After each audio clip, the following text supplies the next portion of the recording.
Good evening, everyone. Today I will be taking the classes upon vertebrate paleontology, and I will talk about the transitions, how the vertebrates have evolved throughout the geological time. So, and I will be covering this part with the help of some presentations, all right, for better understanding. Now, uh, let's start with the presentation. So I'll be presenting some of the slides. Okay.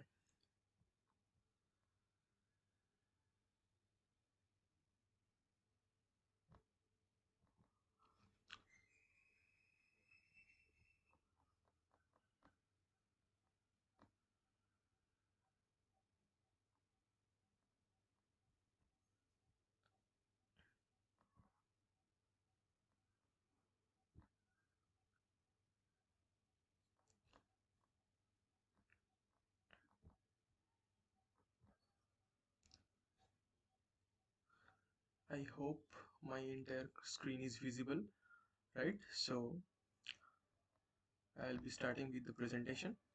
Now, so at first, by looking at this slide, we will talk about the vertebrate evolution from its fossil records.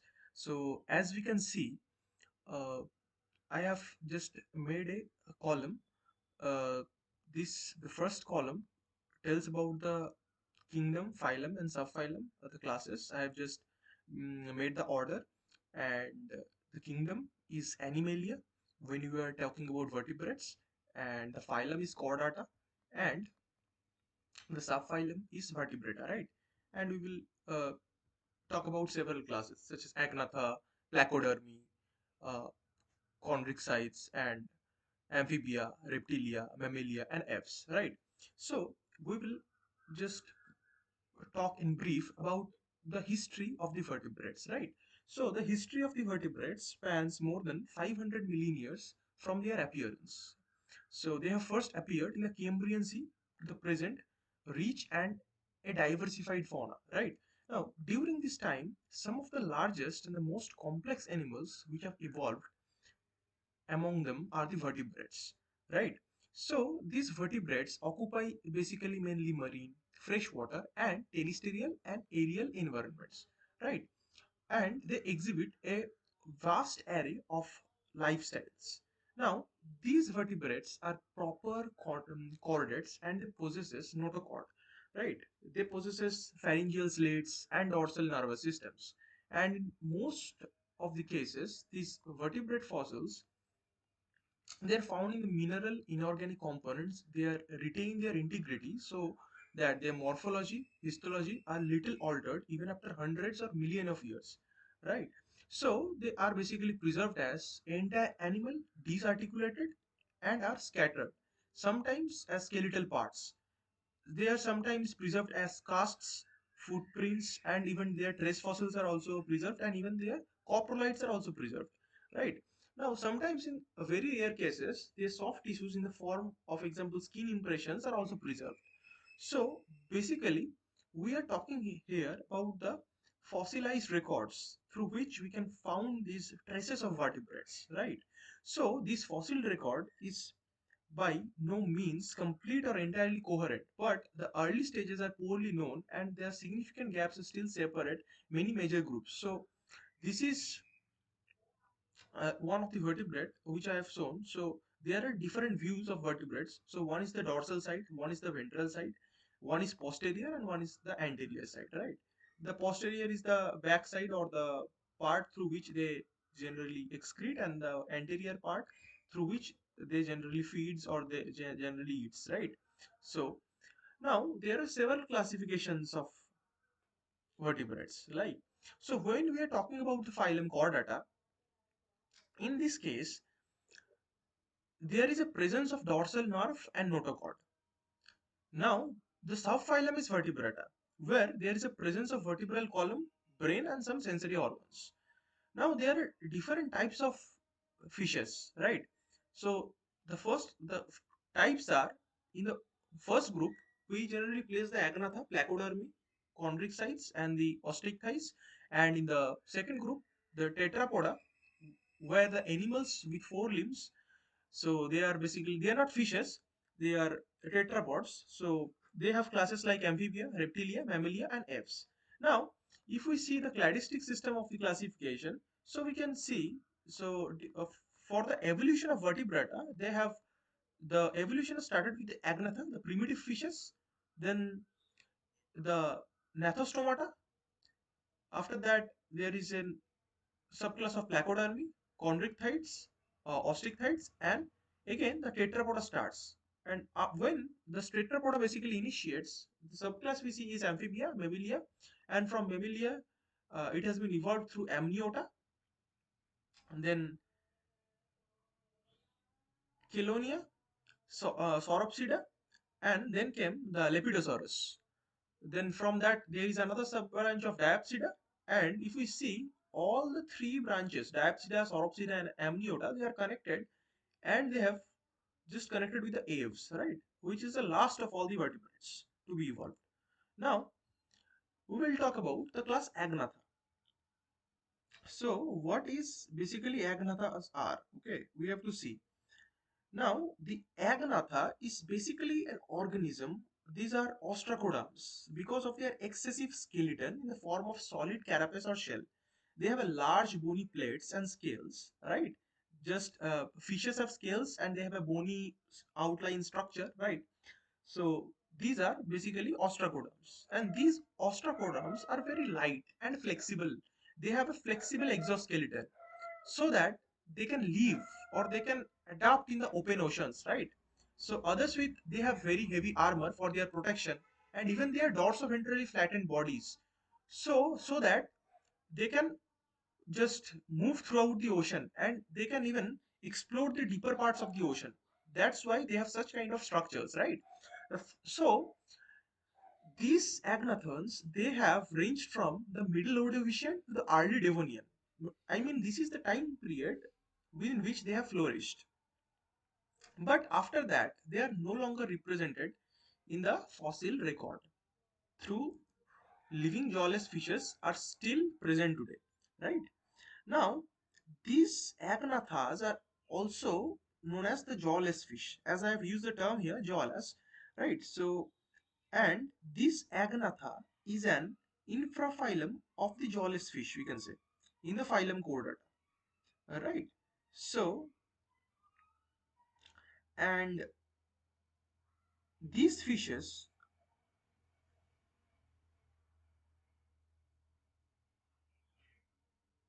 and these oldest fossils, agnathans, are appeared in the Cambrian with two groups which are still survived today.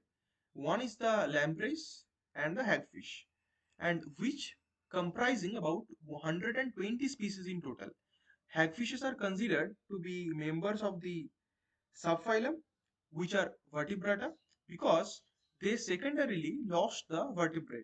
Before this event was inferred from the molecular and developmental data, the group Craniata was created by Linnaeus and is still sometimes used as a strictly morphological descriptor, which are reference to these hagfish vertebrates, right? So, if we talk about the morphology of these agnathas, so in addition to the absence of jaws, as they are called jawless fishes, we already know, the modern agnathans are characterized by absence of paired fins, right? The presence of a notochord, both in larvae and adults, and seven or more paired gill pouches they have. And the lampreys have a light, sensitive pineal eye, which are homologous to the pineal gland in mammals. And all the living and most extinct agnatha do not have an identifiable stomach or any appendages. Fertilization and development are both external, and there is no parental care in the agnatha class, right? So these agnatha are ectothermic or cold with a cartilaginous skeleton, and their heart contains two chambers, right? If we talk about the body covering of the mm agnatha, in the modern agnatha, we can see that the body is covered in skin with neither dermal or epidermal scales, right? And the skin of hagfish has like some hagfish have some glands and the slime constituting their defense mechanism, and the slime can sometimes clog up enemy fishes like gills, causing them to die. In direct contrast, we can say these many extinct agnathas sported the extensive exoskeleton, which is composed of massive and very heavy armor. Like, right? Now we will see this class chondrichthyes. Now this there are we know like sharks, right? And basically, the present day, the modern sharks and their fossil forms generally belong to this kind of this group. Now, chondrichthyes is a very important class because these are very large in size. The first reason is, and these sharks were mostly common from the late Devonian to Carboniferous. And the best part is their internal skeleton is basically composed of cartilages, right? Now, if we see the fossil record of shark, then mostly incorporated.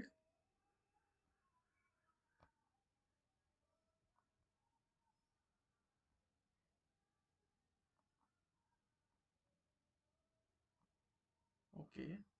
Yes. Now, if we see the fossil record of shark, basically we can see that they are mostly incorporated with isolated teeth and scales.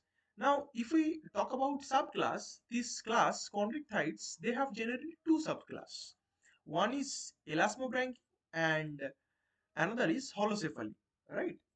So, but before going to that, I want to say more about chondrichthyes.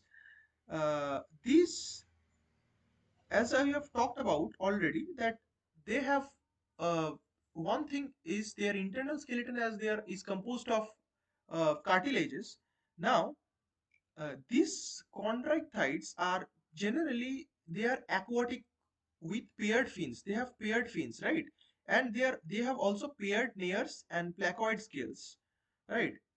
And in the heart, they have a lack of opicula and swim bladders. So when we are dealing with such kind of creatures, uh, we have to more elaborative about their skeleton structure. That is their anatomy, right? Now, when we are talking about their anatomy, basically, their skeleton is, as I have already told, is cartilaginous. Now, here, in this case of chondrichthyes, their notochord is gradually replaced by a vertebral column, right, during the development, except in the class holocephaly. Okay, except in the holocephaly. What I am telling is about the elasmobranchi. Now, where the holocephaly, in case of elasmobranchi, right, the notochord is gradually replaced by the vertebral column in case of elasmobranchi, and in case of holocephaly the notochord stays intact. So this is the difference between one of the major difference between elasmobranchi and holocephaly. And in some deep water sharks, those sharks which usually stay in very deep water under high pressure or tremendous pressure, in their cases also, I mean in case of the deep water sharks also, the column is reduced, right? Now, as we know, they do not have a bone marrow. So red blood cells are produced in the spleen and the epigonal organ. Like what are these epigonal organs? These epigonal organs are spleen are these are special tissue around the gonads, which is like a thought to just they have been played a role in the immune system, right? Such kind of things. Now they are produced in the Leydig's organ, which is only found in certain cartilaginous fishes. Now the subclass holocephaly, which is a very specialized group, they generally lacks both Leydig's and epigonal organs. Now this is a very fascinating thing about this holocephaly class. And the thing is, in case of elasmobranchi, they generally looks like the modern sharks, and this holocephaly they are generally a record of the modern goes back to the Jurassic and most primitive genera, that these are the most primitive fishes that uh, big fishes that lived during the Carboniferous period, right? So this is another group, this Actinopterygii and the Sacropterygii. We will also talk about this Actinopterygii. So these fall under the group of the modern bony fishes, which comprise about 2000 species and are actinopterygians, but these are very rare and little diversified until the end of Paleozoic, right? So we will talk about this Actinopterygii, but before that, I want to cover some of the about the respiratory system of the chondrichthyans, and as we will move forward, we will also see how about this subclasses of these lungfishes also, that is the dipnoi or crossopterygians. But before that, I want to talk more about the respiratory system of the chondrichthyans, about a little more. So the chondrichthyans actually breathe through 5 to 7 pair of gills. They generally have 5 to 7 pair of gills, right? Depending on the species. So in general, in the pelagic species, they are keep swimming to the oxygenated water. So they just what they do is they move the oxygenated water through their gills, while their demersal species can actively pump the water through their spiracles and out through their gills. Okay, so basically a spiracle is a small hole found behind each eye. So this can be tiny to circular, such as found on the nurse shark, which is also known as uh, a uh, to be extended and slit-like thing, such as found on the uh, ovegongs. These are larger fishes basically, like mackerel sharks. I think you all have heard this name, Laminidae, and the thresher sharks, Alopidae. So they are generally these type of things, right? So, but basically, in case of the chondrichthyans, the nervous system is composed of a small brain. There is having an 8 to 10 pair of cranial nerves and spinal cord with spinal nerves, right? So they have several sensory organs which provide information to be processed, right? What that is which is the main function of your nervous system, right? So now we will see about the features of these actinopterygi, right? So as I've already telling that these actinopterygi was these are ray finned fishes, like as we can see from this diagram, they have rays and their fin are outwards, like so these are known as ray finned fishes, these Actinopterygi. Now this comes under the class of a bony fish, right? So and they comprise more than 50% of these living vertebrate species, right? So they are called because of their these lightly built fins, which you all can see through this diagram. These are light fins which have been occurred over the surface of these fish, and they have a made of webbings of skin which are supported by these radially extended thin bony spines. These are called lepidotrichia, right? As opposed to the we have already seen the bulkier fleshy lobed fins of the Sacropterygi. So this is a Sacropterygi. So we can see the difference between these fins and these fins, right?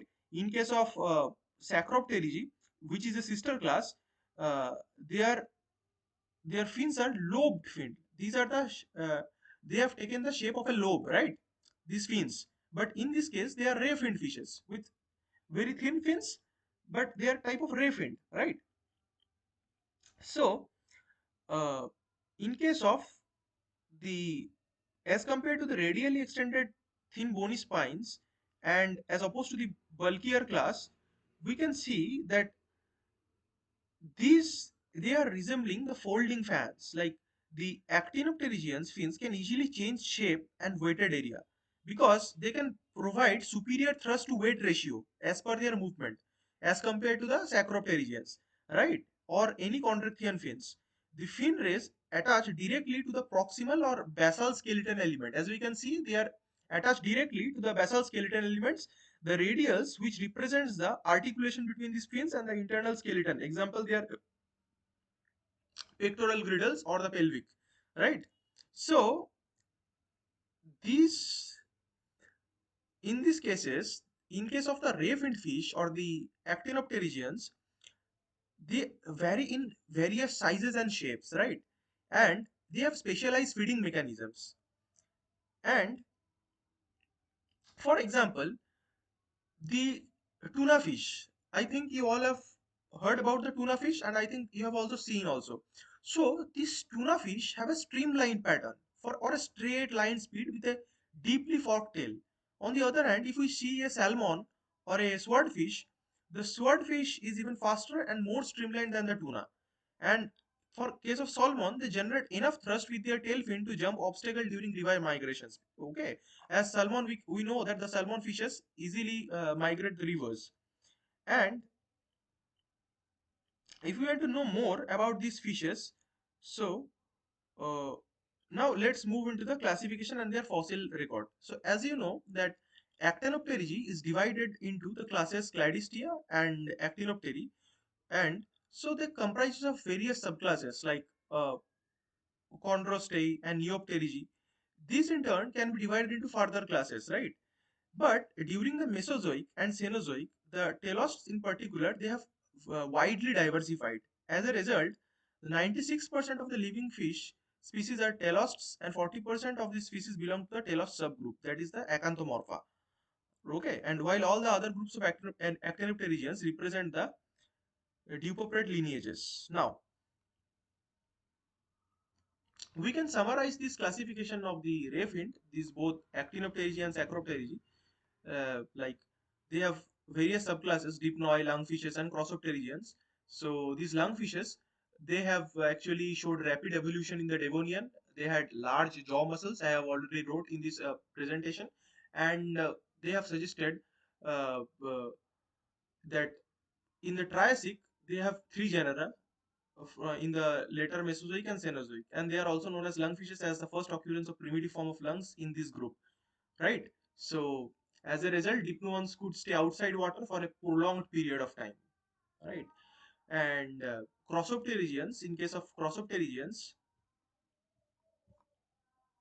they have several major groups of crossopterygians which are known from Devonian, and one genus is called the Latimeria, belong to the group of Coelacanthia, which is still present today. And this modern genus is marine, but in Carboniferous, these groups were present both in the fresh and salt water. So from this, we have an information that they have lived in both in fresh water and salt water, right?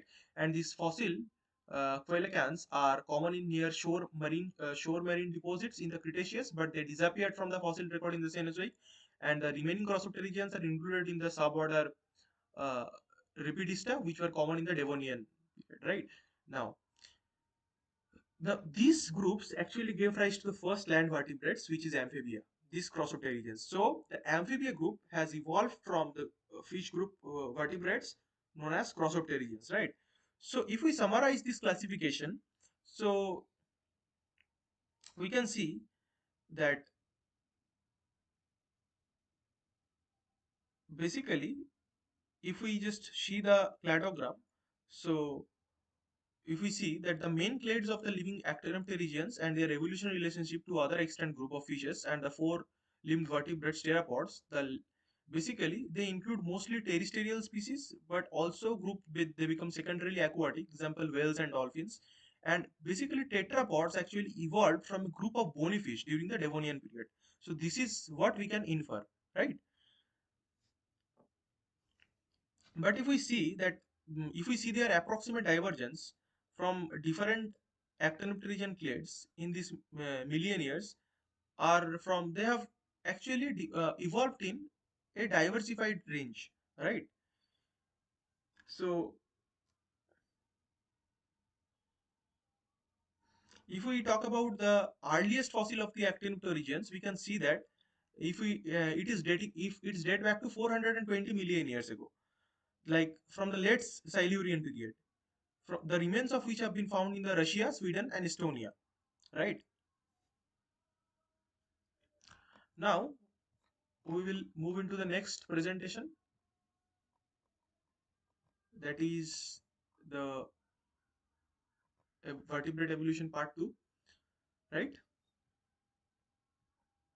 And now here I have just made a PPT about the water land transition of vertebrates, like so the transition of these vertebrates have taken place from water to land, right? And which had occurred during the late Devonian period.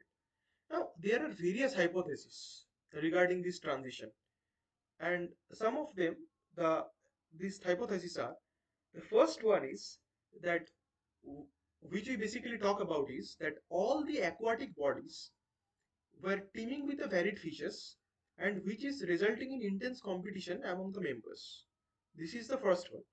The second one is there was wide radiation of land plants. Okay. Third one is the invasion of land by invertebrates, especially by insects. And fourth one is, which was not sure, but which has been arise as a question. The point is there a prolonged period of drought? Right. So these are the 4 points with which we will basically dwell with. Right. Now,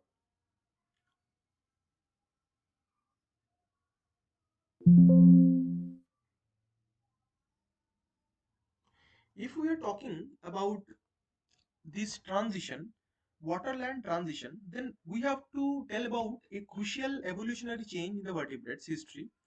That was the Paleozoic period, from which is in the particular Devonian 419 to 359 million years ago. This is the key where the water to land transition basically occurred, right?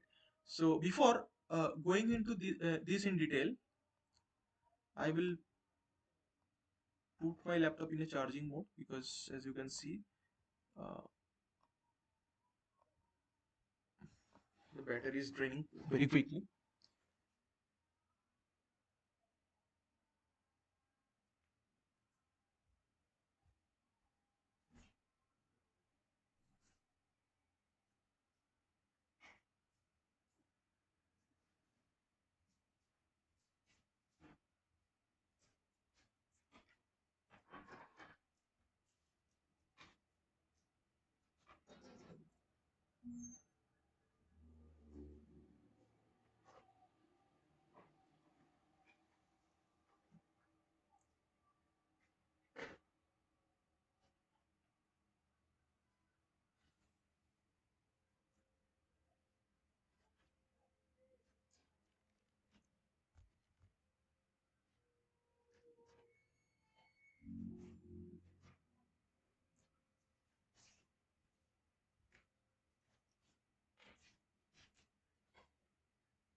Okay, right. So where was I? Yes. So we are talking about the waterland transition of vertebrates, right? Now, to be very briefly speaking, this is a very crucial evolutionary change, right, in case of vertebrate history. So if we look into this transition, the most remarkable time period which you with which we are most interested is the Paleozoic time. That is from the Devonian, from 419 to 359 million years ago. Now, this is the point where the water to land transition actually took place, and which is allowed by some key morphological and physiological modifications, including the acquisition of lungs, right? But if we talk about this transition, the origin and early evolution of the vertebrate lungs actually remained highly controversial, because particularly whether the ancestral state was paired or unpaired. And that was a fundamental question, right? Now, due to the rarity of fossil soft tissue preservation, the lung evolution can only be traced based on the extant phylogenetic bracket. Here, we investigate for the first time that the lung morphology is in this extensive developmental series of some key living lung ostichthyans using the synchrotron X-ray microtomography, or the results shed light on the primitive state of the vertebrate lungs as unpaired. Now, this was a very fundamental question. Or in a very layman term, if we want to state this entire story, that however, around 400 million years ago, some of the vertebrates such as fish started developing limbs and other characteristics that allowed them to explore life on land. One of the most pivotal features, right, to evolve was the lungs, which gave vertebrate the ability to breathe above water. So this is the remarkable time period which we are talking about, right? So this is exactly the time where the transition took place or was taking place. So the basically most land living vertebrates, including humans, have two lungs which sit on either side of their chest, right? We all know. But the lungs extract oxygen from the atmosphere and transfer it to the bloodstream in the exchange of carbon dioxide, right? This is the basic mechanism of lung, which then gets exhaled out in the atmosphere. Now, how this important organ first evolved is the hotly debated topic which we are looking into. Now, the question is, so is this a largely because this lung tissue does not preserve well in fossils, or is it making difficult to trace how the lungs of the vertebrates changed over the course of evolution? Now, to overcome this barrier, we have compared, or the scientists basically have compared the lungs of living species, which are crucial to understand the early stage of the water to land transition. Now, these include four species of lunched bony fish which breathe air at the water surface, and a four-legged salamander that lives on land, uh, like which is the lungs of the bony fish and salamander change shape during this development.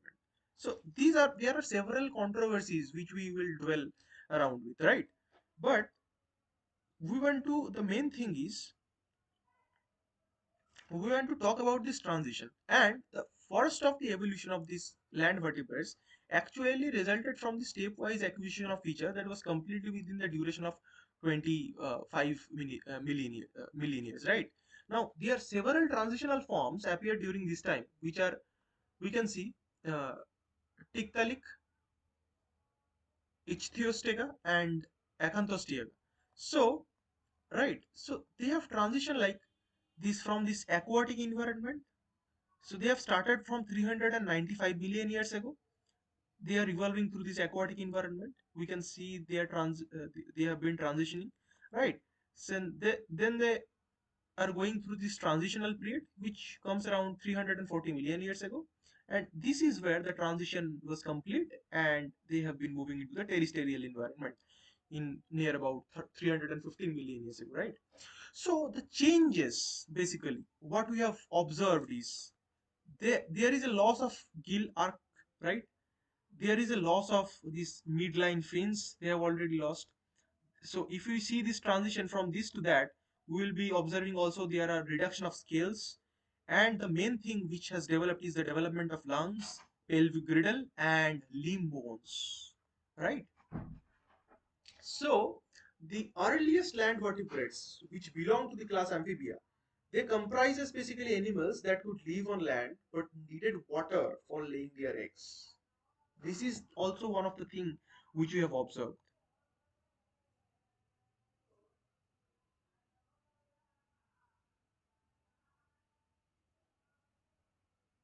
right? So if we are moving into the next slide, so in this slide there is a group of labyrinthodontia or labyrinthodontia, what you guys prefer. So these were an extinct group of large amphibians that dominated the land environment from the Carboniferous to the Triassic. Right. So these are basically characterized by the labyrinthine. So as you can see this, the labyrinthine means infolding of the dentine, and this fossil record is from India, right?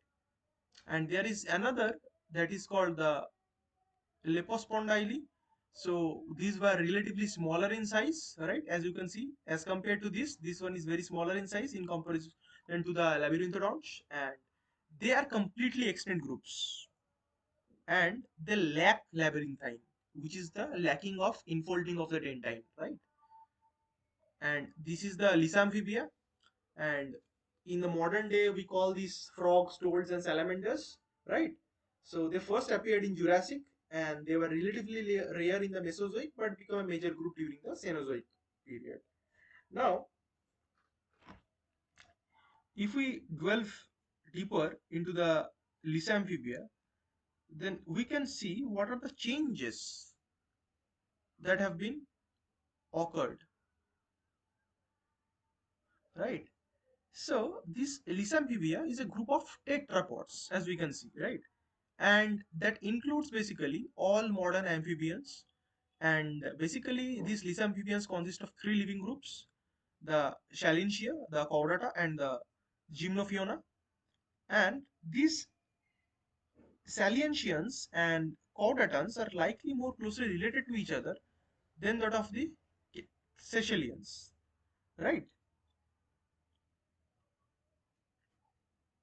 Now, for several decades, this name has been used for a group that includes all the living amphibians, but excludes all the main group of Paleozoic tetrapods, such as Temnospondyli, Lepospondyli, and Emblomeri, right?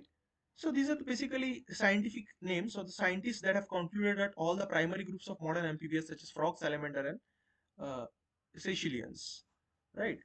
So their characteristics is the Lysamphibians actually share some of the characteristic. That is, some of these have soft body parts, hence they do not appear in fossils. However, these skeletal characteristics also appear in several types of Paleozoic amphibians.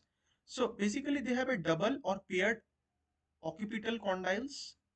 Now, if you want to know about what is occipital condyles, now these occipital condyles are undersurface protuberances of the occipital bone in vertebrates, right? Which function is articulation with the superior facets of atlas vertebra. The condyles are basically oval or reniform, like kidney shaped in shape, and their anterior extremities are directed forward and medialward, and are closely together than posterior, and they like actually encroach on the basilar portion of the bone, right? So you can understand, right, from this structure how they you can imagine, right? So and basically they have an articular surface, or they are like in convex shape from before backward and from side to side, and they look basically downward and lateralward, right? So these are basically the occipital condyles. Now basically these occipital condyles, they are double or paired in case of these amphibians, and they have two types of skin glands: mucous or granular, and their fat body is associated with the gonads, right? Now, who don't know what are gonad? A gonad is a sex gland or a reproductive gland. Uh, actually, these gonads produces the gametes and sex hormones of an organism, right? So these are gonads, and they have a double channeled sensory papillae in the inner ear. Now, what are papillae? These papillae are uh, nothing. They have like a structure in the a sensory channel in the inner ear, right?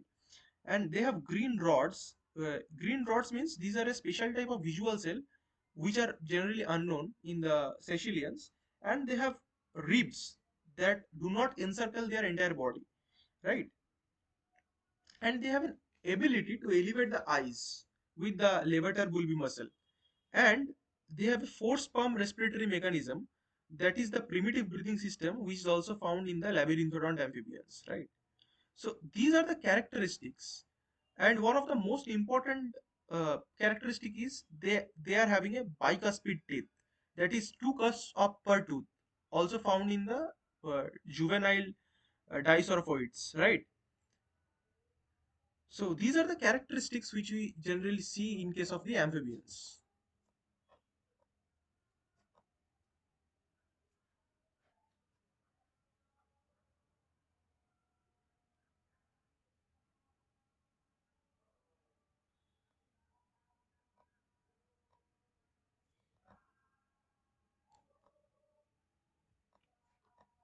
Now we will talk about the class Reptilia. Now these reptiles were the first vertebrates that become completely independent of water for laying eggs. So up until now, what we have seen, that they can generally move around in the terrestrial habitats or in the terrestrial ecosystems, but in order to lay eggs or to give birth to their offsprings, they have to come to the water, or they generally lay their eggs in the water, or they are dependent on the water bodies. Now, the transition from the amphibia to the reptilia is, now they need not have to be dependent on water or water bodies to lay their eggs. So, these reptiles were the first vertebrate that become completely independent of water for laying their eggs. Right? So now, why? What could be the reason that they are coming to water bodies for laying their eggs? Now, this could be a safety, for their safety purpose, that they are laying their eggs rather than on the terrestrial or the land parts. They are laying their eggs on the water. The one reason could be there. They are trying to. It's an act of protection. I mean that they are trying to protect their eggs from predators, right? So they are feeling like if they lay their eggs on water, somehow they will be safe. The eggs will be safe, right? So that without any hesitation or without any disturbances, their offsprings can finally grow in the eggshell, so that the predators do not destroy or harm their eggs, right? So that they can safely live. And when once their offspring starts to mature and grow, they come out from the water bodies to the land parts. So this was how the process was going. But in case of reptilia, so these were the first vertebrates that become completely independent of water for laying their eggs, right? And these reptiles, mammals and birds actually belong to the clade called Amniota. That as all these groups are characterized by the presence of an extra embryonic membrane called amnion in their eggs, which helped in the retention of the water, moisture and nutrients. Right? Now, we will talk more detail about the amniota. So, first, I have actually uh, presented the diagram of the cladoid egg, which is showing the semi-permeable shell and the extra embryonic membranes, right? So as you can see that this is the yolk sac, this is the allantois, this is the amnion, and this is the amniotic cavity, and this is the chorionic cavity, and this is the chorion, right? So basically, if we want to talk more about this amniota and their features, right? These amniotes are basically are tetrapod vertebrates animals which belong to the clade amniota, and there is a large group that actually comprises the vast majority of these living terrestrial and semi-aquatic vertebrates. And they basically evolved from the amphibian, as we already talked about, and these amniotes actually evolved from the amphibian ancestor during the Carboniferous period and further diverged into two groups. We actually know that is the sauropsids, including all the reptile and birds, and one is the synapsids. These sauropsids contain all the reptiles and birds, and the synapsids include all the mammals and extinct ancestor like pelycosaurs and therapsids. Right.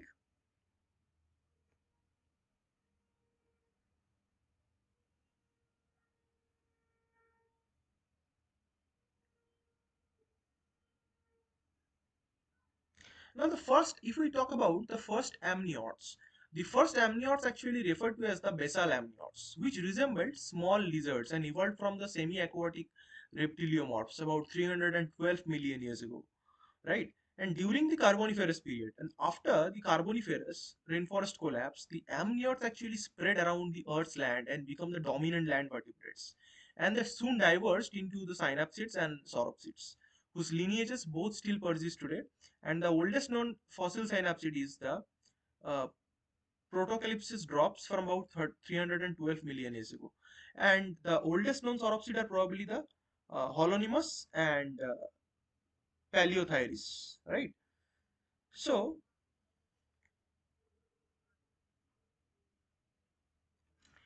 if we talk about the description, the anatomy of an amniotic egg, it contains an eggshell, an outer membrane, an inner membrane, uh, chalaza and exterior albumen, outer thin albumen, a middle albumen, like a yellow yolk, a white yolk, and internal albumen, and air cell and cuticula. So these are the things which are present in an amniotic egg, basically.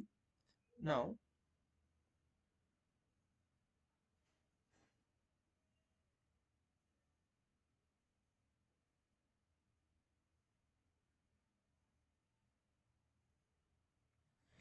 if we want to more be descriptive about this amnion or the chorion and allantois of amniotes are likely evolved from this embryonic tissue layer, like encasing a large yolk mass. In living reptile, a sheet of cells grows outward from the embryo, and this growth, in combination with the growth and torsion of the embryo itself, causes the external layers of this tissue sheet to fold over the embryo from tail to head.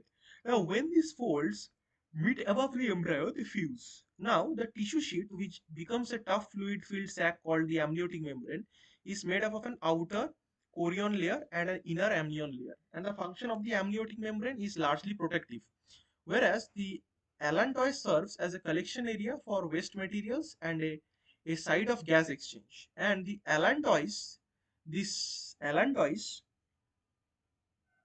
right?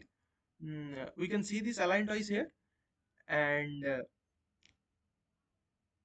it serves as a collection area for waste material and a site of gas exchange. And this allantois actually basically forms as an outpocketing of the embryo hindgut and grows outward into the space between the amnion and chorion. So this is the amnion and this is the chorion, and in between them, this actually allantois this grows itself, right? So this arrangement of extra embryonic membrane is an evolutionary adaptation, right? That actually permitted the deposition of eggs in terrestrial environments. So this is the structure, or this is the arrangement, we can say, or through this mechanism, they actually just set up an arrangement of this extra embryonic membrane, right? Which actually bring about that evolutionary adaptation or change, we can say rather, right? That permitted this deposition of eggs in a terrestrial habitat. And as a result of this change, the tetrapods could fully become terrestrial. So in basically in reptiles and birds, the amnion, chorion, and allantois are further protected by a hard or leathery calcareous shell, as we have already know or we have seen in the real life. And in most mammals and some living bearing lizards, a portion of the amniotic membrane and the allantois form the placenta, a vascular organ that basically facilitates the exchange of nutrients and waste products between the growing fetus and its mother, right? And that is the mechanism of a placenta,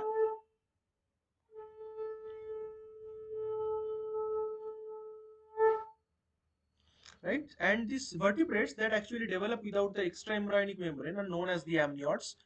They do not belong to a formal classification group because they are associated by the absence of a characteristic among the tetrapods, amniotes, which include the extant and extinct amphibians.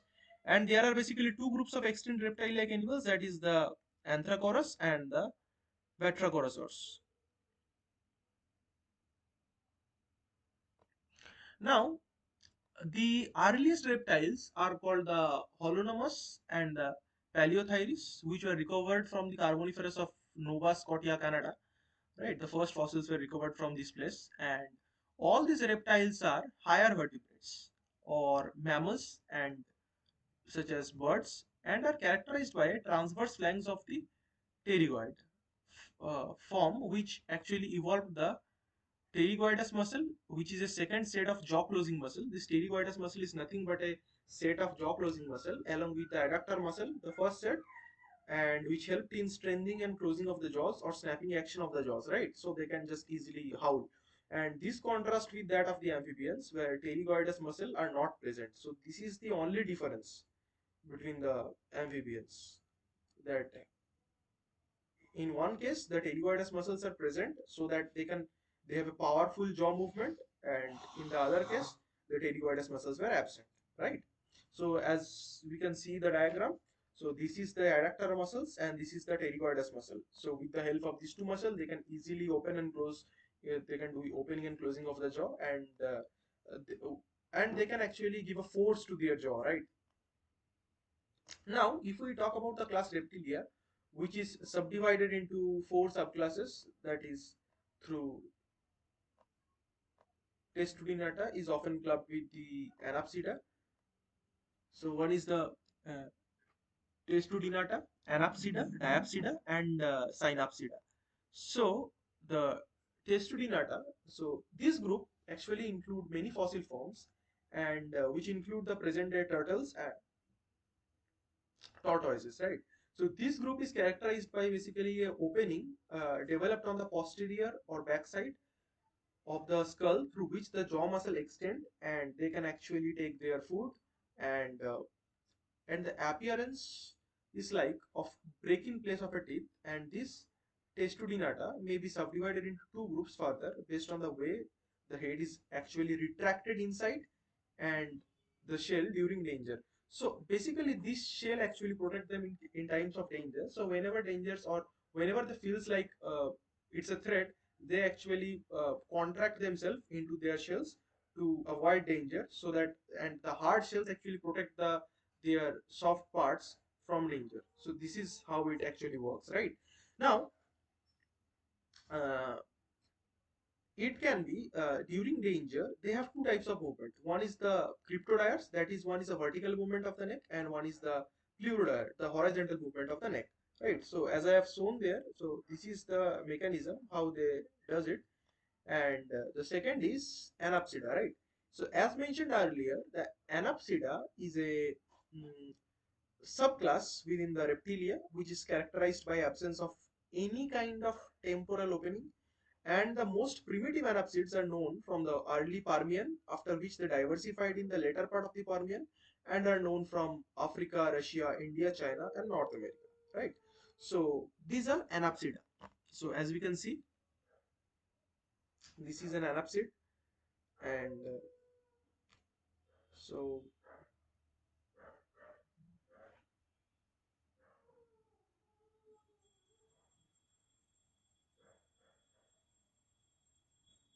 now, if we want to talk a little bit further about this Anapsida group, we can see that this Anapsida is also a type of amniot, right? For sure, right? Now, this is such type of amniot where whose skull actually lacks one or more skull opening, right? So they have a fenestra or a opening or a fossa near the temples. Now, traditionally, these Anapsida are the most primitive subclass of amniot.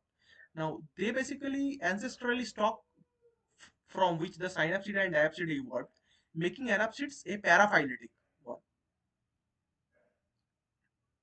Now, it is however doubtful that all the anapsids lack temporal fenestra as a primitive trait, and that all the groups traditionally seen as an anapsids truly lacked fenestra, right? So, if we want to see how a anapsid skull looks like, so I can actually draw. So, wait for 1 minute to connect my tab, or I will show you how an anapsid looks like.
So I was talking about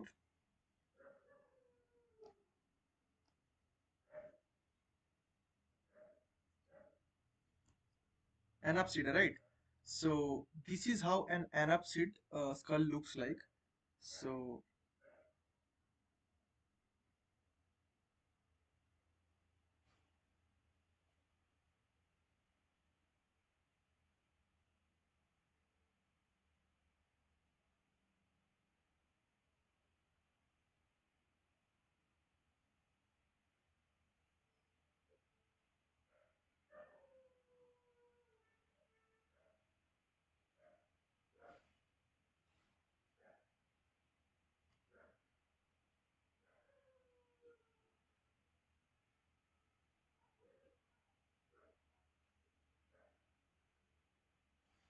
so this is how basically an anapsid looks like.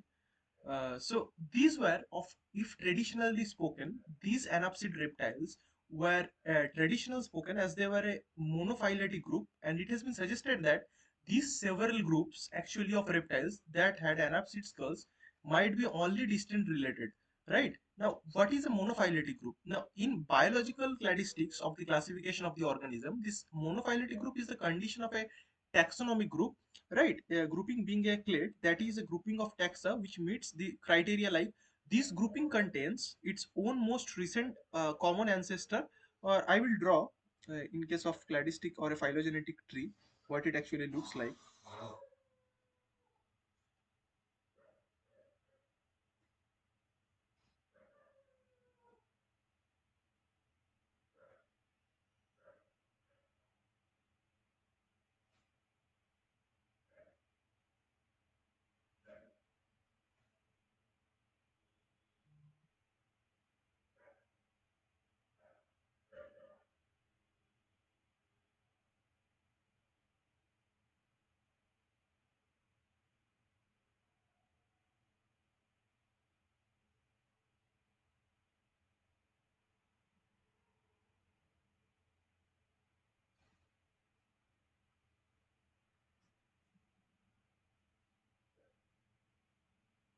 This is a phylogenetic tree. Okay, so if I mark this with the orange circle and this with a pink circle and this with a black circle, so this orange circle and this black circle are monophyletic. Okay, so this and this are the monophyletic groups. I hope this clears what is a monophyletic group. So this grouping basically consists its own most recent common ancestor, or more precisely an ancestral population, which excludes the non-descendants of the common ancestor. And this grouping contains all the descendants of that common ancestor without exception. So this is a monophyletic group, right? I hope this will be clear from this, right?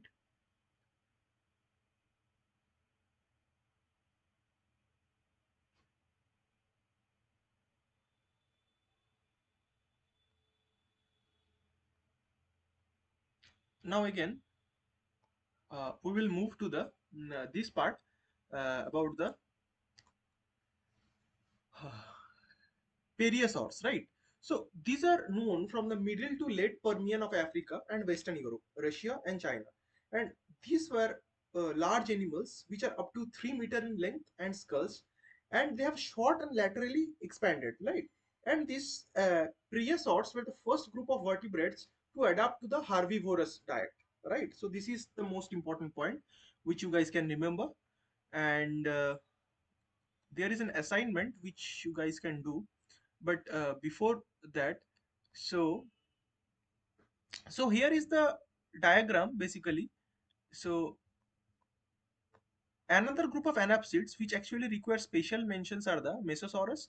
So this group had adapted to life in water, and they are characterized by a long snout and numerous uh, long slender fine comb like teeth, suggesting that these were uh, piscivorous, means they are fish eaters basically, and their fossil records are known from the Permian to Southern Africa and Eastern South America. And their occurrence from these two regions only was considered as evidence from the continental drifting hypothesis, right? Theory.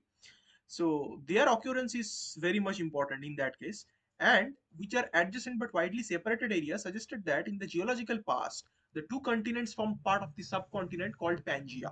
So right, so as you can understand this importance, so here also I have already showed a diagrammatic evidences, like, so this is the trace of their movement. So these are the fossil evidences of the Triassic land reptile Lystrosaurus.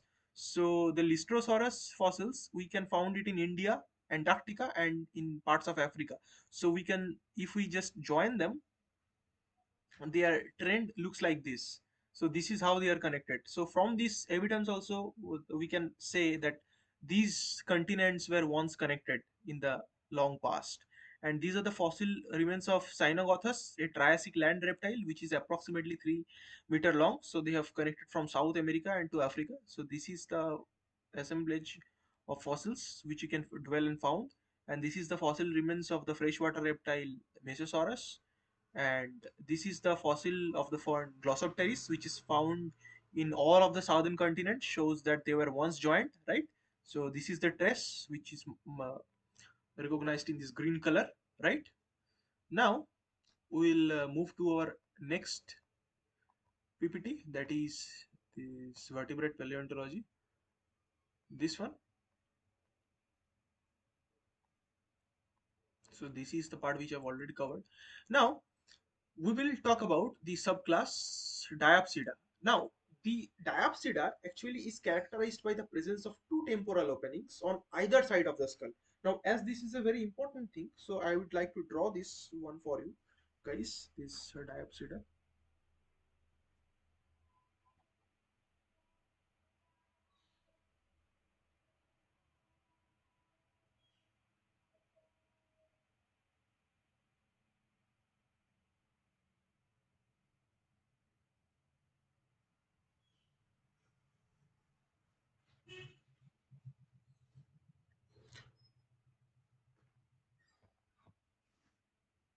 I hope you can see my drawing. One second.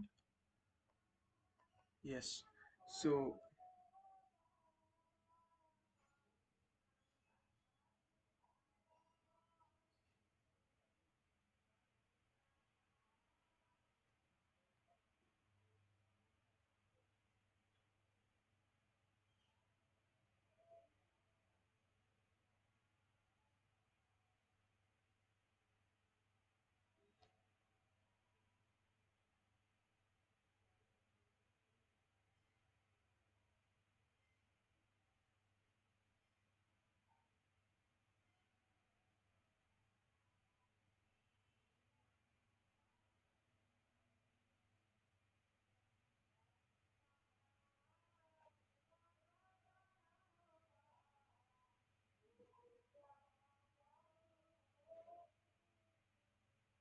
So as we can see, so this is a diagram of a diapsids.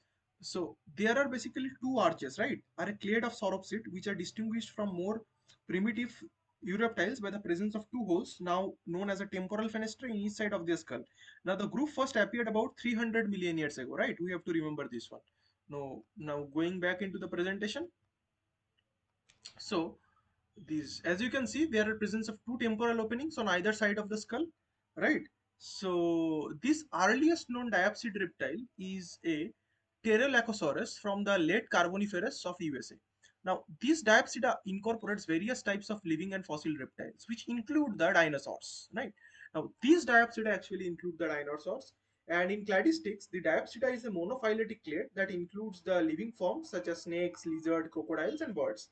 And these diapsids can be grouped into two large groups. One is a Lepidosauromorpha and one is the Archosauromorpha. Right? Now, this group includes many fossil and living reptiles, such as I have already mentioned. So, from this chart, we can actually see the Lepidosauromorpha were small animals which are characterized by a sprawling posture and use lateral undulation of the trunk for locomotion. And these primitive forms are known from the late Permian and early Triassic. The lepidosaurs, which include the snakes and lizard, are the most diverse of the modern fauna, and they also include nearly 600 species. Now you can imagine how much they are diversified, right? Now these snakes appeared in the Cretaceous, whereas the lizards, which are already very small in size, are known to from the Triassic and Jurassic sediments of Africa and Britain and India, right? Now, uh, now this basically their evolution of, if we talk about the evolution of their posture, the evolution of the Archosauromorpha resulted in the advanced structure of the pelvic girdle, right?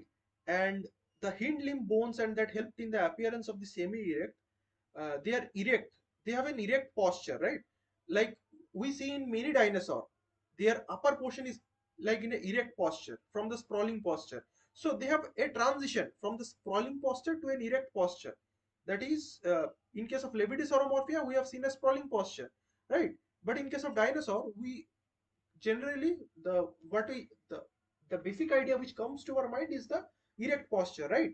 Now this sprawling posture, when animals have the humerus and femur attached at a 90-degree to the body axis, and when they move by lateral undulation of their vertebral column, they create this kind of sprawling movement, right? And these animals actually spend appreciable amount of their metabolic energy to move forward, as their forward movement has a large lateral or sideways component, which we generally seen most on the cases of lizards and snakes, right? And then after the sprawling posture, they have a transition towards a semi-erect posture. In this kind of posture, the animals have their body held up from the ground, and their humerus and femur are at an acute angle to the body axis. For example, the crocodiles walking on the land and Komodo dragons. In case of Komodo dragons, the forelimbs are in the sprawling posture, whereas the hind limbs are the semi-erect, right? Now, if we are talking about the erect posture, this is found in mammals and birds, and these limbs are arranged beneath the body axis, right? And the vertebral column does not have a lateral motion, but have a dorsoventral movement, right? Now, what is a dorsoventral movement? For example, this is a type of movement which we generally see in most of the uh, modern vertebrates. For an example, uh, these are like similar to the traditional models, right? Uh, the pathways which are proposed to process movement from like information in the ventral pathway process. For example, these movements are which you see in human beings, right? They are also a dorsoventrally movement, also seen in case of humans.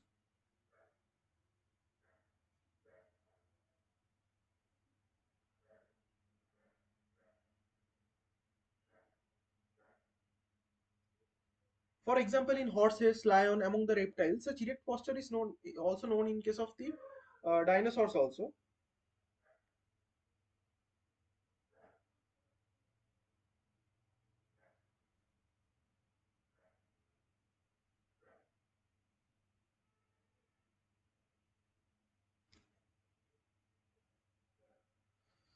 Now, as you can see, this is a sprawling and semi-erect. This is erect, this is sprawling, this is semi-erect, and this is erect. So we can see the angles, how the angles are changing, right, from this diagram. And this is Archosauromorpha. Now, the Archosauromorpha are the first appeared in the late Permian rocks, and most of these are carnivorous. Though omnivores, herbivores are also known, but most of them are carnivorous. And they are diversified during the Triassic, when all the continents were joined together as Pangaea. And the tetrapods had a wide dispersion. The Triassic climates were warm, as you all know, with much less variation from the poles to the equator that than exists today. Because nowadays there is a huge comparison, huge difference if we compare the that climate to the present day. Because there at that time there was not such variation, but in the present day there is a major variation as compared to the poles and rather than the equator. In the equator, it's very hot, and in the poles it's much colder. And one of the extinct groups of the archosauromorphs was the uh, Rhynchosaurus, which were terrestrial, which were quadrupedal and characterized by a beak, right? They were characterized by a beak in front of their mouth, and there is a specialized dentition of multiple rows of teeth on the upper and lower jaws. So these are the major characteristics which we generally see in the Rhynchosaurus. And the range of this group is from the middle to late Triassic. And there are different genera of the Rhynchosaurus are known from Britain, Europe, Africa, and India, South America, and North America too. Right? Now the clade, this Archosauromorpha, which includes the clade called the Archosauria, which during the Triassic radiated into one line that led to the crocodilians, and the other to the Platosaurus, dinosaur, and birds. Now we will do a detailed discussion in case of in the groups of crocodilia. Now, the, to be a true crocodilian, they arose in the early Jurassic, right? But there were a number of some close relatives in the late Triassic, right? The group Crocodilia.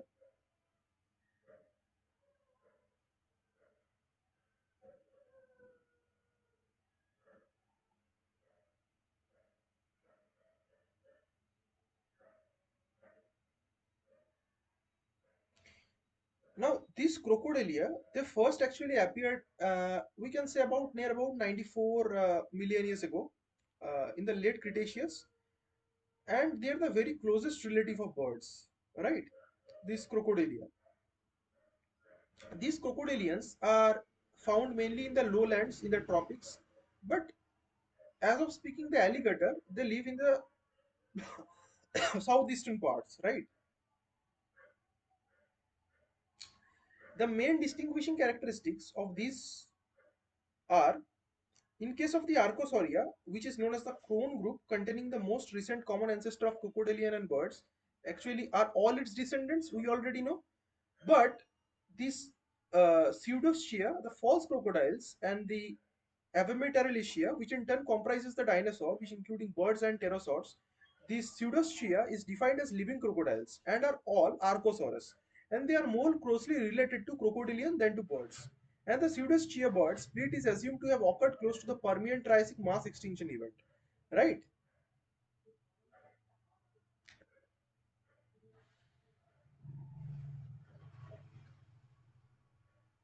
Now, this as you know that there were number of these close relatives in the late Triassic, and the earliest crocodilian during the Triassic is the genus Saltoposchus, which are known from the South Wales, which was a lightly built, delicate animal, which is near about 0.5 meter long, and another crocodilomorph family of the late Triassic and early Jurassic, right,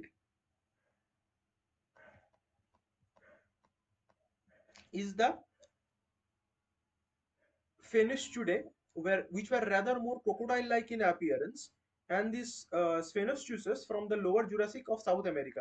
So as we can see, so this is the structure of Sphenoschuses. So, so this is their morphology.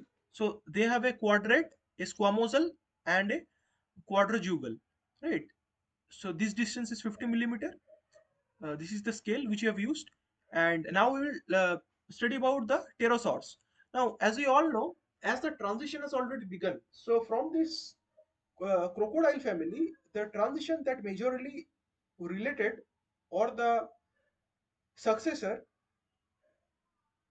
is the pterosaurs. These are flying reptiles, and they are more closely related to the birds, we can say. So they were characterized by having a thin filamentous wing which were attached to an elongated fourth finger, and all the other fingers were retained their original proportions. And these are mostly known from the Jurassic and Cretaceous sediments. The genus name is Pterodactyl, right? And these diapsids also included several group of reptiles which were adapted to water. And there were mainly four main groups of reptile in the Triassic seas. One is the Placodons, second is the Pachypleosaurus, third is the Nothosaurus, and fifth is the Ichthyosaurus.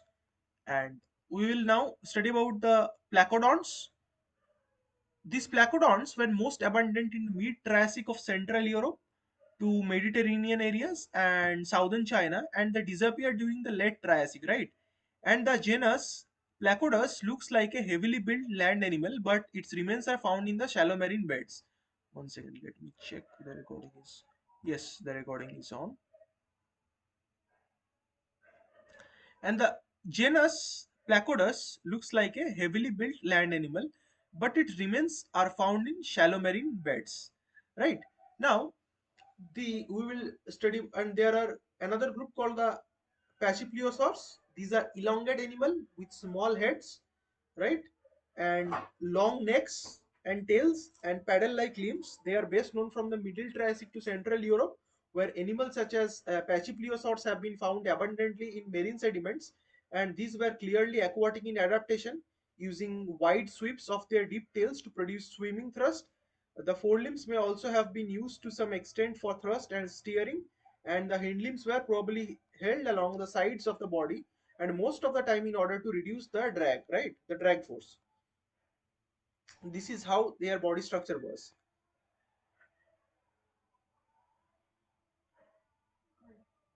The larger notosaurs had elongated head and appeared to be closely related to the Plesiosaurus, a group that first appeared in the Middle Triassic and radiated dramatically in the Jurassic and Cretaceous. Now we will talk about this Ichthyosaurus. If we want to talk more about the Ichthyosaurus, uh, it's a very important because they had dolphin-like bodies with no neck, streamlined form, paddles, and fish-like tail. And they appeared during early Triassic and continued throughout the Mesozoic era. Right? The limbs are shortened and broadened to act as paddles. The orbit is large. The jaws are long and narrow and lined with uniform peg-like teeth. Right? So we can, if you guys want, we can discuss more about Ichthyosaurus because as they are important. Now,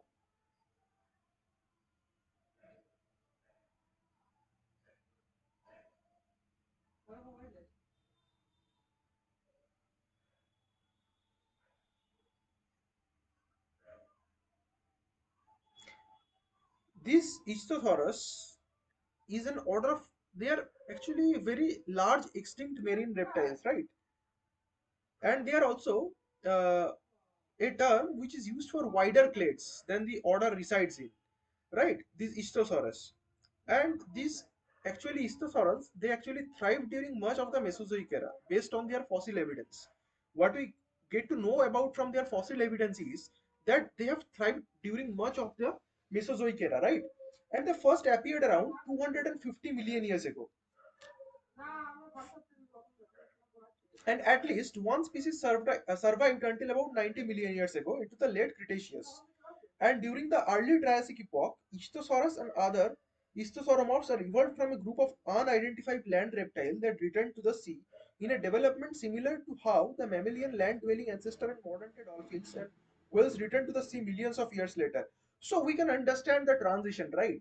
So from the marine, they evolved into a transitional zone. From the transitional zone, they evolved into the they are more evolved towards the land, like amphibians, those who used to live both in land and water, then reptiles who used to live in land, and from again, while living on land, they were again shifting into the marine ecosystem. So we can understand the transition, right? So how the transition is going on. So during the early Triassic epoch, these Ichthyosaurus and other Ichthyosauromorphs evolved from a group of unidentified land reptile who these unidentified land reptiles that actually returned to the sea. And what were the purpose, actually why they have returned to the sea again, which is unknown, right? Now in this development, similar to how the mammalian land dwelling ancestor of modern day dolphins and whales returned to the sea million of years later, right? And they gradually came to resemble in a case of convergent evolution. Now this type of evolution, so they are actually moving from marine towards land, again from the land they are coming back to the marine ecosystem, right? So this kind of evolutionary trend is called a convergent evolution, or in other words, it is an independent evolution of similar feature in species of different periods or epochs in time. So they are converging, right? The evolution is converging, which is creating an analogous structure that have similar form or function but were not present in some of the last common ancestor of these groups, right? So this is how the process actually goes on. So this is a kind of recurrent evolution, right? Now these istosaurians were particularly abundant in the late Triassic and early Jurassic periods, until they were replaced as the top aquatic predators by another marine reptilian group, that is the Plesiosauria, or in the uh, later Jurassic, we can say. And this istosaurians diversity is also declined due to the environmental volatility which were caused by climatic changes in the early late Cretaceous, right? Now some changes were obviously seen. Their limbs are shortened and broadened because to act as pedals. The orbit is large, their jaws are long, narrow and lined with uniform peg-like teeth, right? So these are the modification and changes which have occurred throughout their body, right? Now we will discuss with the plesiosaur. Now these are gigantic forms having a long neck, uh, right, and paddle-shaped limbs, and plesiosaurs were highly adapted for submarine locomotion with powerful paddle-like limbs and heavily reinforced limb girdles. And they are first appeared during the Triassic and become extinct during the Cretaceous. Right now, the main major part is the dinosaur. Now, this is one of the important group and the most fearsome group which are known till date. And the groups, one of the most important group is Archosauria, is the Dinosauria. And the name Dinosauria, dino means terrible and sauria means lizard. So they are known as a terrible lizards, which were gigantic in shape. And these are recognized as large reptiles. Now, these dinosaurs have many characteristic features, which include an erect posture, unlike other reptiles. Now, the dinosaurs basically range from the late Triassic to the end of the Cretaceous. However, in cladistics, the dinosaur is a clade that also contains its descendant, the birds. The birds are referred to as the avian dinosaurs, which are extant living forms of the extinct dinosaurs and are known to the non-avian dinosaurs, right? Now, these dinosaurs are categorized into two groups broadly according to their structure of their pelvis. One is the Saurischia and one is the Ornithischia. The Saurischia is a lizard-hipped dinosaur where the pubis bone is anteriorly directed, and the Ornithischia is a bird-hipped dinosaur which where pubis is directly posteriorly and parallel to the ischium, right?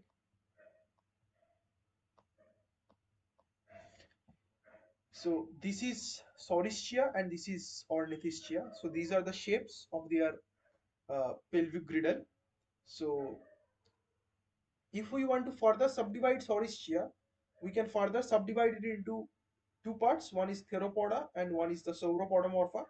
The Theropoda includes a variety of carnivorous and bipedal dinosaur, and this Theropoda may be again broadly grouped into the Coelosaurus and Carnosaurus. The Coelosaurs are small head relative to the trunk, large forelimbs, example Coelophysis from USA and Syntrasus from Jurassic. And these Carnosaurs are large form with large head relative to the trunk. They have very short forelimbs. They culminate in the late Cretaceous in animals about 15-meter long and 7,000 kg in weight, which is a tremendous weight. And the Carnosaurus contain the Tyrannosaurids, which are late Cretaceous forms, example the Tyrannosaurus rex, or which is also commonly known as the T-Rex. And the Sauropodomorpha, these are large plant-eating dinosaurs. So they are not carnivorous in nature, they are herbivores, and these are of the Mesozoic and include partially bipedal sauropods of the late Triassic and early Jurassic, and the massive quadrupedal sauropods of the later Jurassic and Cretaceous. And the sauropods are actually characterized by enormous size, and they have a weight greater than 80,000 kg. So you can understand, right? Their body length is greater than 30 meter. They have a small head and long neck, and they are quadrupedal with upright stance. So their stance is upright, right? Now they have a long tail where the body acts as a fulcrum, and they have an excellent late Jurassic fossils are known from the Tendaguru Formation, Tanzania, and the Morrison Formation of the USA, and they are generally ranging in early Jurassic fossils. We can found in the early Jurassic fossils as relatively rare through India as a highly fossiliferous early Jurassic horizon, the Kota Formation of the Pranhita Godavari Basin. So this formation has yielded two sauropod dinosaur. One is the Barapasaurus tegorai and the Kotasaurus haldeni. The Barapasaurus name actually comes from the big foot, and Tegora is from Tegor, and the Kotasaurus haldeni is another name. And the next group which we will be discussing is the Ornithischia, the another group of dinosaurs. So these dinosaurs are herbivorous, plant-eating in nature, and they are generally characterized by different types of defense mechanism, right? So defense mechanism in order to be protective from attacks of another carnivorous dinosaurs, and this may be subdivided into several groups which include the following, such as the ornithopods, uh, ceratopians, right? So one by one we will be seeing their characteristics and their age range. So these ornithopods were abundant from the late Triassic until the very end of the Cretaceous, which were known from the North America, Central and South America, Europe, Mongolia, China, and Japan. And some of them had crests on head, right, which had a long nasal opening, and this helped in making high-pitched sound. This nasal opening. The second is the ceratopians. They have a distinctive feature is the presence of facial horns, hooked beak, and large frills on the head. And these were mainly quadrupedal in nature, known from Mongolia, early Cretaceous, and North America. That is the Triceratops, ceratopians. And third one is the Pachycephalosaurus. These are also known as thick-headed dinosaurs and are relatively rare and puzzling group of dinosaur which are known from North America, Asia, Mongolia, and China, England, and Madagascar. The fourth one is the stegosaurs. These are quadrupedal ornithischians that are characterized by the presence of a double row of long spines, which generally runs down their back. And these are known from the Jurassic sediment of England, North America, Africa, China, and Europe. Okay.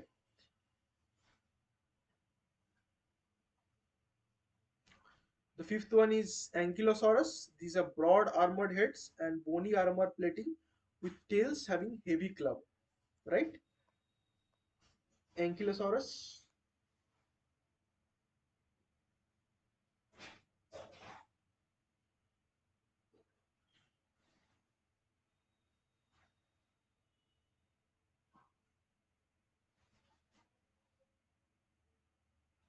So these Ankylosaurus are actually very interesting because they have an armored body, and mm,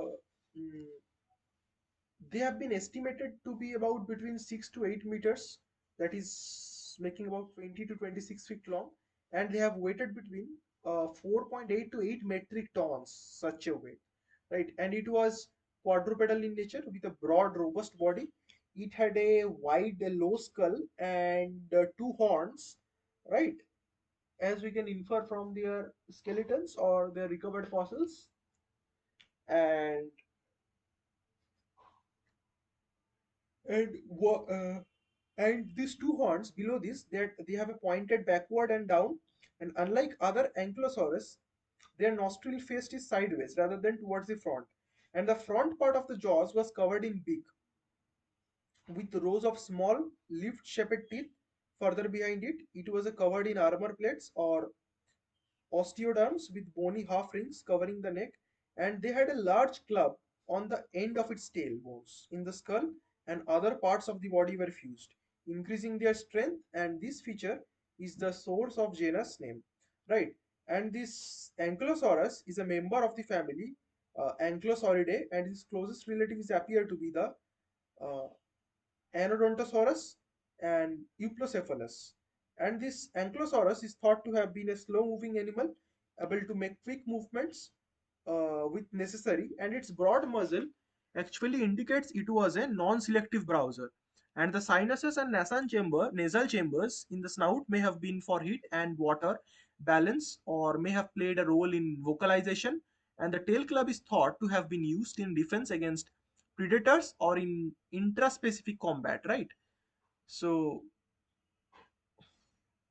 these are the main features and characteristics of the Ankylosaurus. Now moving to the next, the we will study about the what are the dinosaurs from India. Now it's a very fascinating and interesting part.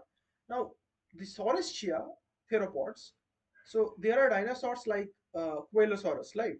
So the scientific name is the Alvalcaria malairensis. So these are from the Triassic Malari formation of the Pranita Godavari basin, which is generally found in Andhra Pradesh. So these are small dinosaur with a skull length of 9 centimeter. The second is Abelisaurids. These are carnosaurs. The scientific name is Indosaurus matlei and Induschus uh, raptorius. These are large animals, skull is near about 1 meter with serrated and robust teeth, and they recently discovered from Gujarat the Rajasaurus narmadensis, and there are even some fragmentary remains of some small carnivorous dinosaur from the Jabbalpur area. Right now, if we talk about the Sauropodomorpha, that is the Platosaurids, there are some small forms from late Triassic Dharmaram formation from the Pranada Godavari basin, and another taxon which is similar to the Mesospondylus of South Africa is known from the Malari formation. Right? There are sauropods from Jurassic, that is the Barapasaurus tegori, from the Jurassic Kota formation, from the Pranita Godavari basin. Their femur is about 2 meter long, which were collected on the birth uh, centenary of Rabindranath Tagore. That is why it was named as Barapasaurus tegori. And another is Kotasaurus, also from the same horizon. And third one is the Titanosaurus colberti. The skeletal length was greater than 25 meter and their height is about 15 meter, which were known from several Cretaceous localities of India. The Ornithischia stegosaurids, these were also found in fragmentary remains, which have been reported from GSI from Jurassic of Kutch. And Ankylosaurus, uh, a small herbivore with a body armor from the Kheda district, Gujarat. These were have been recovered. Now, these dinosaurs were a large part of these or large group of carnivorous and herbivorous uh, animals. So now the main important part. So what caused them to be extinct, right? So what caused the extinction of the dinosaurs? So there are basically several theories. This existed on the extinction of the dinosaurs, but the three theory are that the first one is the radiation from nearby supernova. Second is the egg predation by mammals. Third is the epidemic disease.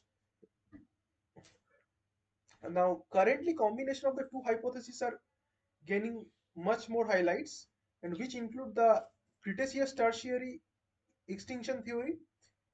And so, what is this theory basically is? So, in 1990, a group of geophysicists were looking for oil in the Yucatan region of Mexico, right? And they found a multi-ring structure about 1 kilometer in diameter, just off the Gulf of Mexico, and submerged in water. This is known as the Chicxulub crater and was dated to be about 65 million years old. Right? So it is comparable with a chondritic meteorite of 10-kilometer diameter.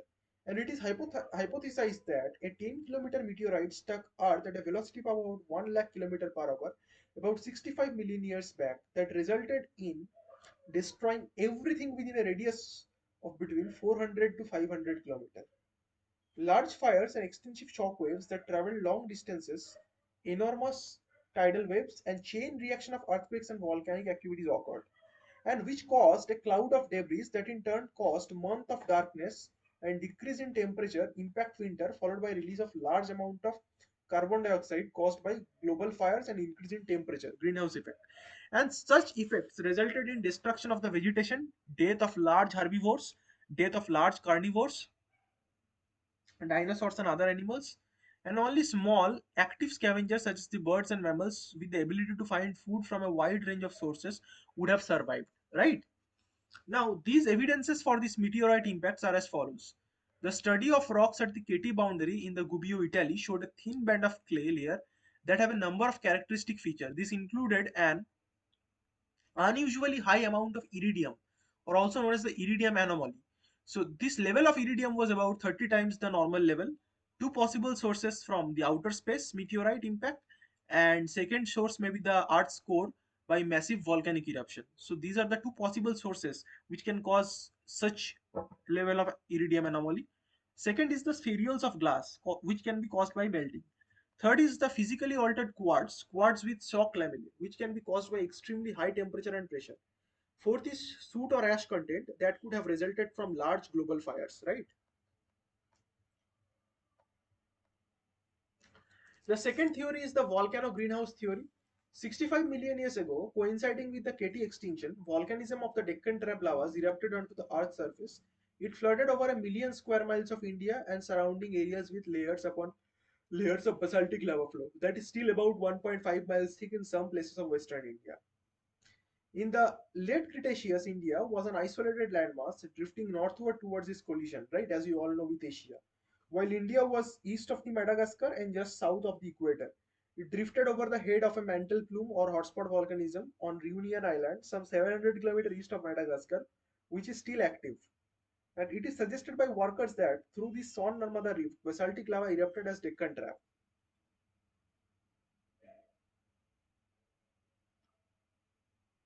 And Earth's core is rich in iridium, as we all know, and the Deccan Trap mantle plume is the likely conduit to transport iridium from core to Earth's surface. This could be a second possible theory. And the rapid eruption of the worst Deccan Trap lavas had triggered greenhouse effect, which have been resulting in the Katy mass extinction, including that of the dinosaurs. Right now, we will just look into the story how the feathered dinosaurs and their transition to birds. Now, early Cretaceous rocks of Liaoning province, China, have recovered several different kinds of small theropod dinosaurs, right? Many of which are extremely closely related to modern birds. And these dinosaurs are included within the Jehol biota, which includes varied vertebrates such as fish, mammals, pterosaurs, and a variety of other reptiles and arthropods, mollusks, and plants. And the taphonomic analysis reveals mass mortality, suggesting that the volcanic activity may have played a role in both their death and their preservation. And the specimen were buried quickly in a low energy environment at the bottom of lakes, probably by air fall ash, and were not extensively transported. Now, this many dinosaur specimens that preserve feathers and other types of integumentary covering have been recovered, right?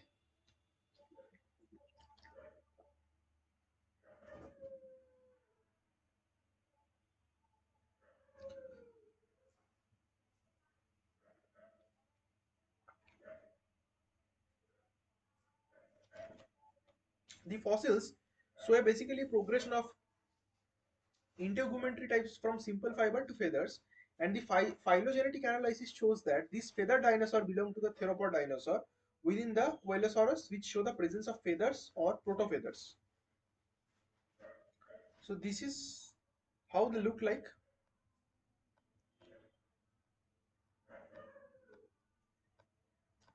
Now we will talk about these class apes. Now these birds originated from the theropod dinosaurs, Coelosaurus. There are many anatomical feathers which are similar between the birds and the theropod dinosaur, especially the feathered dinosaur, which were known from China. So this class apes is subdivided into two subclasses. One is the Archaeorhynchus and Neorhynchus. And this fossil and modern birds fall under the Neorhynchus. And the birds are the most diverse and of the vertebrates, and it comprises nearly now 9,000 species and 27 orders, right? And the skeletons of fossil birds are fragile, resulting in their poor preservation and incomplete fossil record. And the modern birds appeared in the fossil record at the very end of the Cretaceous. And the earliest fossil bird is the Archaeopteryx, which is known from the Upper Jurassic of southern Germany. It falls under the subclass, so uh, Archaeorhynchus, and this is the fossil of Archaeopteryx, right, which I have shown in this PPT. And there are multiple individual which have been preserved in limestone that was deposited in quite lagoonal environment, and these fossils basically show impression of feathers attached to the forelimb and tail, right, which can be evidenced from this figure. And their skeletal structure of the Archaeopteryx is similar to that of the modern bird and of theropod dinosaurs, right.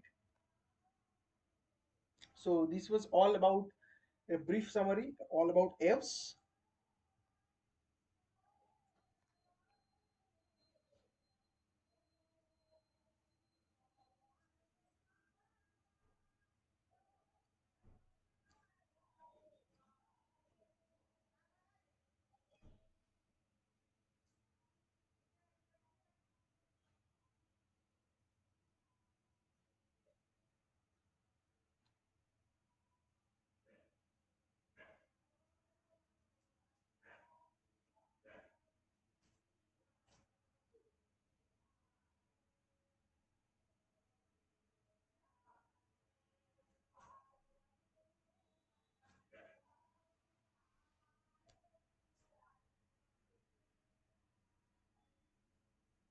Now, if time permits, we can uh, study more about the uh, KT extinction, right? Now, basically, what is a KT or the Cretaceous Paleogene extinction event? Now, it's a very important extinction. Now, as I've already told, this Cretaceous Paleogene extinction, right? Now, this Cretaceous Paleogene extinction event is also known as the Cretaceous Tertiary or the KT extinction event, right? So, this was a sudden mass extinction of three quarters of the plant and animal species on the Earth, and approximately it took place about 66 million years ago, right? Now, this event is caused. Now, this event is caused by extinction of the non-avian dinosaur, and most of them were tetrapods, and weighing more than 25 kilograms or 55 pounds also become extinct with the extinction of some uh, we can say ectothermic species such as sea turtles and crocodilians, and it actually marked the end of the Cretaceous period, and we did the Mesozoic era while hurtling to beginning of the Cenozoic era, which continues to the present day. Right now, in the geologic record, the KPG extinction is marked by a thin layer of sediment called the KPG boundary or the KT boundary, which can be found throughout the world in a marine and terrestrial rocks. Now, the boundary clays actually shows unusually high level of metal content, that is the iridium, which is most common in asteroids than in the Earth's crust, right? And this was originally proposed by in 1980 by a team of scientists uh, by Luis Alvarez and his son Walter. Now, it is now generally mm, uh, it thought to be the KPG extinction was about caused by the impact of a massive asteroid, which was about 10 kilometer wide, right? And it happened 66 million years ago, as I've already discussed, which actually devastated the global environment, mainly throughout a lingering impact winter effect, which halted the process of photosynthesis in plants and many planktons. And the impact hypothesis was also known as the Alvarez hypothesis, which was bolstered by the discovery of 180-kilometer the Chicxulub crater, which is found in the Gulf of Mexico's Yucatan Peninsula, right, in the early 1990s, and which provided a conclusive. And this theory actually provided a conclusive and we can say a remarkable impact. And in fact, the extinction occurred simultaneously that provides strong evidence, right? A strong evidence that they have occurred simultaneously and they actually caused by an asteroid. In 2016, a drilling project which was uh, started in the Chicxulub Peak ring confirmed that the peak ring is composed of entirely of granite ejected within minutes from deep in the earth, but it contained hardly any gypsum, right? So the usual sulfate containing seafloor rock in the region, so the gypsum would have vaporized and dispersed as an aerosol into the atmosphere, causing a longer term effect, right? A longer term effect on the climate and on the food chain. So this was a drastic effect that was created by this mess or mucus, we can say. In October 2019, researchers actually what they did is they reported, right, that the event rapidly acidified the oceans and producing an ecological collapse, right? And in this way, they well produced a long lasting effect on the climate and they actually hampered the climatic system which was prevailed during that time. And accordingly, there was a key reason for the mass extinction at the end of the Cretaceous. And other casual or contributing factors to this extinction may have been the Deccan traps and other volcanic eruptions and climate change and sea level change. So, if we just integrate all these findings and all these evidences, we can say, or all these contributions, then we can say that what scientists reported is that the climate modeling of the extinction event favored the asteroid impact and not the volcanism, right?